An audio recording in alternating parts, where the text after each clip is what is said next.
Have you noticed that one of the favorite tactics of an insincere opponent is to belittle, to demean you, to make you feel small, to do everything in their power to make you feel small? The casual cruelty of saying that what you have chosen to say or do is meaningless because of its perceived scale.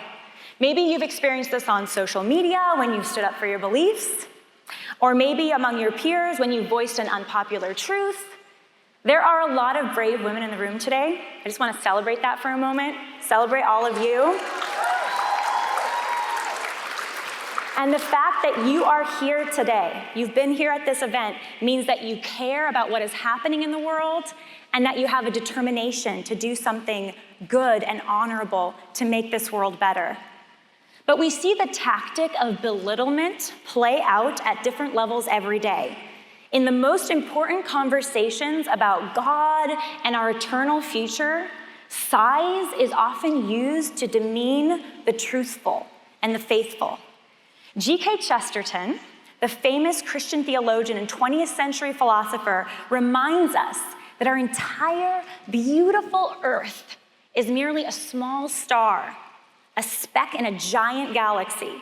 Some use this fact to deny the existence of God and to say that humanity, that we are completely insignificant, just a tiny piece of the universe with no bearing on the past or the future.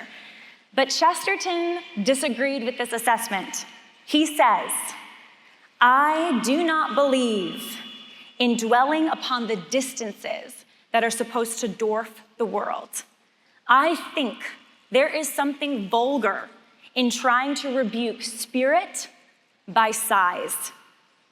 In our everyday interactions as women, the media and elites overtly or subtly demean choices that we may make in their effort to bring down the family and to elevate careerism at all costs. Women who choose to make their vocation centered on a husband, on children, on a household, are accused of never working a day in their lives. We are told that it's wasting our potential and not pursuing our dreams. We are accused of not having anything to really contribute to the real world. These are pernicious lies.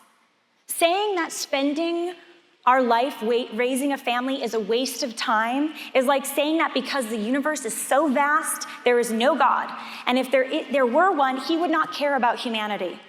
What makes having a personal relationship with the creator of the universe so special is that he is a God of a vast kingdom, unimaginably large, but that he thinks that we, humans, people, his children, having a relationship with us, are the most important things in the entire universe.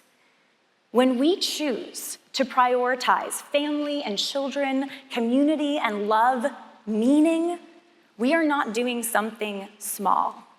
We are doing something unimaginably big. Our world is vast, our options are many, so our challenge is this: we must decide what's most important to us, each of us, and then make that our priority. This sounds like easy enough advice, but the hard part is making something a priority necessarily means saying no to other things. Because ladies, this may sound unpopular in today's world, but having it all isn't possible. Of course it's not possible. We understand that in every other context in our lives. You have to choose what courses to take in school. You can't take them all. You have to choose what to eat off the menu for lunch. You can't order and eat it all, or you might, but you will feel sick. You must choose who to be in a romantic relationship with. And ultimately, if you do marry, you have to choose one man. You can try, it's great. You can try, if two guys are interested in you, to date them at the same time, but that will lead to heartbreak in the end for everyone. You can't have it all. You have to choose. Am I saying then that you cannot have a family and a career? Of course not. I'm a living evidence that family and career can complement each other. I'm not saying that if you have a career, you can't have a family, or if you have a family, you can't have a career. What I am saying is this: if you want to have a family, get married, raise children, you will have to say no to some other things. That means being intentional with how you organize your life and making the decision preemptively as a guiding principle that your first priority will always win out. So how can we practically set up our lives to accomplish this? Let's look at 3 ideas: community, beauty, and progeny. First, build community. None of us can flourish alone. We need each other. Find women around you, older, the same age, younger, who you can truly trust. Women who share your values. Cultivate counselors and mentors, women who have lived a life that you admire and who can give you advice towards your own goals. Put effort into yourself so you're ready to discern the right man to be your life partner if you're called to marriage. Be unapologetic about your values. A bad man will see that as a bug. A good man will see that as an amazing feature. And I challenge you to want to be a mother more than an influencer or a boss babe. I've spoken to over a dozen young women, smart and beautiful friends of mine, caring women who deserve to be cherished, that the guy that they had started dating, you may have experienced this, actually stopped paying attention to them when they said no to sex. This is a heartbreaking reality, but this heartbreak can inform our choices. It can show us what not to look for in a man and tolerate. If you're called to marriage and you get your life partner decision right, and you can only do that with the help of God and wise counselors, then you're setting yourself up for happiness and success. Number 2, cultivate beauty. Evil is overcome, and there's a lot of evil in this world. Evil is overcome by the true, by the good, by the beautiful. When it comes to persuasion, to win battles that consume our politics and our culture, the best teacher is almost always an example. Want to change the culture? Live beautiful lives. That living will be the best witness for what you believe in. When you live a beautiful life, you attract others. Looking to the ministry of Jesus Christ, he knew when to teach by speaking, and he knew when to teach by the example of his behavior. I think in 2023, sometimes we're a little bit better about the social media posting part of teaching, of example, than the living by example part. So when we cultivate a beautiful everyday life, it stands out all the more. Finally, I encourage you, every one of us, to look towards our civilizational progeny. Fight for the next generation, whether that is through motherhood, advocacy, or the pursuit of a consecrated life.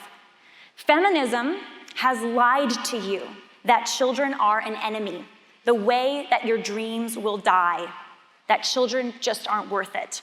I tell you the opposite. Children are an incredible blessing and the future of our entire civilization.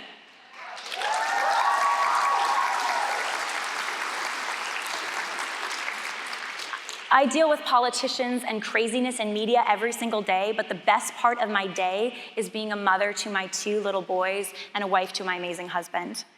If biological or adopted motherhood is not your calling, maybe a consecrated life is, one spent in single-minded devotion to God and his people.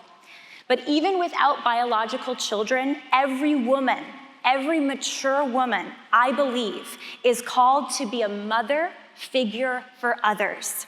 Someone who goes out of her way sacrificially to help others live and grow. Today in our nation, we celebrate abortionists that make money off of killing babies. We encourage women to take the lives of their children instead of sacrificially loving their children. We tell women not to have children, not to marry, to travel, to work, to be educated, to focus on anything but relationships. In and of themselves, these other things are not bad. They're actually good. But today, we are told to put lifestyle and career before love, before meaning. Instead, let's love like Irina Sendler. Irina is a hero of mine, a remarkable Catholic Polish nurse during World War II who personifies courage, compassion, and unwavering determination. With selflessness at her core, Irina risked her own life to save over 2,500 Jewish children from the certain death of the Holocaust. As she fearlessly defied the Nazis, she used her position as an administrator in the Warsaw Ghetto to orchestrate a network of rescuers, smuggling children to safety through ingenious means. Irina's legacy of defiance against evil serves as a shining beacon of hope and a testament to the power of one individual to make an indelible impact on the lives of countless others. Irina's unwavering heroism stands as a profound reminder of the extraordinary strength that can be found in ordinary people who sacrificially choose love. Love like Irina. No matter how each of you are led to organizing your life, I also plead with you to advocate for what's right, especially on the greatest horror in our society, the 2,548 children who are killed every single day in our country through abortion.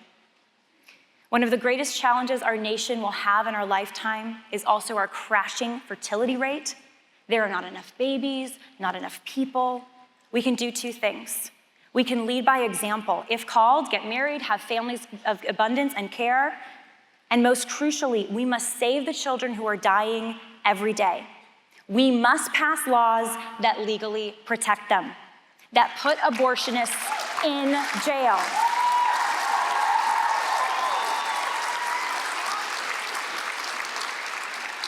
And we must reorganize our culture to help mothers, celebrate mothers, and help families in need, and to heroically and sacrificially protect and care for our future, our children. Make your beliefs and your actions about serving the vulnerable and strengthening families. That is our future. In a society often obsessed with worldly standards, bombarded with messages that equate success with material possessions, with power, with fame, let us not be swayed by these fleeting illusions. You can't have it all by the world's standards, but you can have a richly fulfilling, most beautiful life by God's standards. And God's standards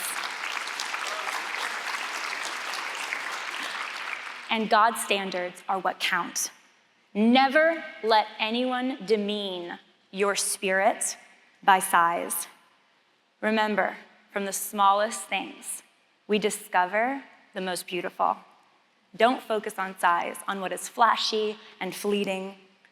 Think about meaning and focus your priorities on spirit. Thank you.